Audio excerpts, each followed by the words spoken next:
Saudara-saudari yang dikasihi Tuhan, salam jumpa lagi dalam Inspirasi Rohani edisi hari ini, Kamis 3 Februari 2022, Pekan Biasa keempat.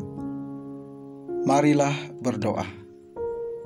Dalam nama Bapa dan Putra dan Roh Kudus. Amin. Saudara-saudari yang dikasihi Tuhan, Inspirasi Rohani hari ini diambil dari Injil Markus bab 6 ayat 7 sampai dengan 13. Sekali peristiwa, Yesus memanggil ke-12 murid dan mengutus mereka berdua-dua. Ia memberi mereka kuasa atas roh-roh jahat dan berpesan kepada mereka supaya jangan membawa apa-apa dalam perjalanan, kecuali tongkat, roti pun tidak boleh dibawa. Demikian pula bekal dan uang dalam ikat pinggang. Mereka boleh memakai alas kaki, tetapi tidak boleh memakai dua baju. Kata Yesus selanjutnya kepada murid-murid itu, "Kalau di suatu tempat kamu sudah diterima dalam suatu rumah, tinggallah di situ sampai kamu berangkat dari tempat itu. Kalau ada suatu tempat yang tidak mau menerima kamu, dan kalau mereka tidak mau mendengarkan kamu, keluarlah dari situ dan kebaskanlah debu yang ada di kakimu sebagai peringatan bagi mereka." Lalu pergilah mereka memberitakan bahwa orang harus bertobat. Mereka mengusir banyak setan dan mengoles banyak orang sakit dengan minyak dan menyembuhkan mereka. Demikianlah sabda Tuhan. Saudara-saudari yang dikasihi Tuhan, bacaan Injil hari ini mengajak kita untuk mengandalkan Tuhan dalam tugas perutusan, pun dalam kehidupan kita sehari-hari sebagai orang yang percaya dan mengimani Yesus sebagai Juru Selamat. Yesuslah andalanku. Sebuah kalimat pendek yang tidak cukup hanya untuk diucapkan, melainkan harus diimani dan diyakini bahwa Ia akan melakukan segala sesuatu kepada kita maupun kepada orang lain melalui kehadiran kita. Sebagai seorang utusannya, Yesus menegaskan kepada para murid, rahmat yang diberikan sudah cukup. Ia berpesan, dalam menjalankan misinya, tidak usah repot dengan segala bentuk materi atau harta yang melekat. Saudara-saudari yang dikasihi Tuhan, Yesus tidak melarang para murid untuk memenuhi apa yang dibutuhkan sebagai yang pokok. Misalnya, boleh bawa tongkat dan sendal, tetapi tidak perlu bawa baju berlebihan. Penegasan Yesus kepada muridnya dalam persiapan misinya ini bukan karena barang-barang itu tidak perlu, melainkan kalau para murid disibukkan dengan uang, pakaian, dan barang lain, maka perhatiannya tidak pada pelayanan dan misi, tetapi pada apa yang melekat pada dirinya. Saudara-saudari yang dikasihi Tuhan, selain menganjurkan menjalani hidup seorang utusan yang berpikir mana yang perlu, yang penting dan mendesak untuk karya misi, Yesus menegaskan, dalam bermisi harus menyatu dalam kehidupan umat.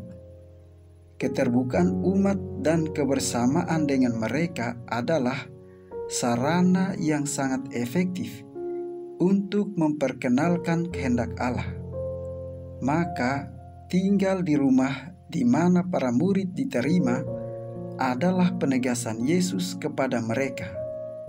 Tinggal bersama mereka berarti menyatu dalam kebudayaan dan situasi mereka, serta ikut merasakan dan memahami persoalan hidup yang sedang mereka alami.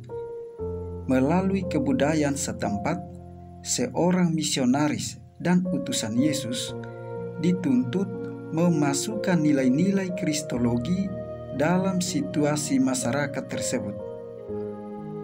Saudara-saudari yang dikasihi Tuhan, panggilan perutusan yang diberikan Yesus kepada para murid tidak hanya berhenti pada peristiwa masa lalu ketika murid pertama diutus. Panggilan itu tetap dan berlaku untuk setiap orang beriman Kristiani, terlebih karena persembahan dirinya untuk para terpanggil secara khusus, misalnya imam, biarawan, dan biarawati.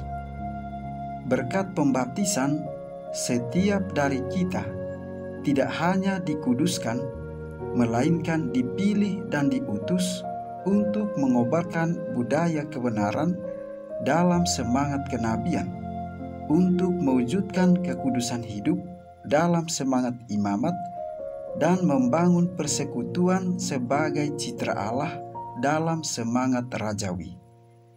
Saudara-saudari yang dikasihi Tuhan, tuntutan zaman ini membutuhkan para murid Yesus yang setia pada sabda Allah yang terwujud dalam hidup yang konkret.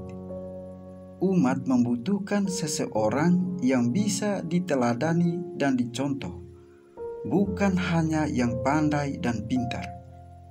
Ketika dunia berlomba-lomba untuk memupuk kekayaan, tentunya para imam dan religius memberikan teladan bagaimana harta benda digunakan untuk berbuat kasih dan menolong.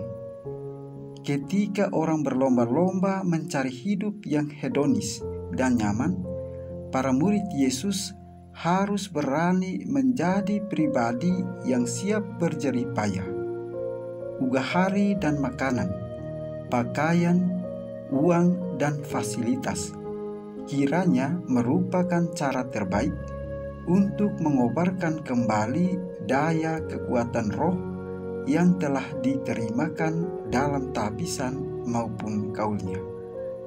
Saudara-saudara yang dikasihi Tuhan, ketika kita dengan tulus dan gembira melayani perutusannya, Tuhan akan menambahkan apa yang kita butuhkan.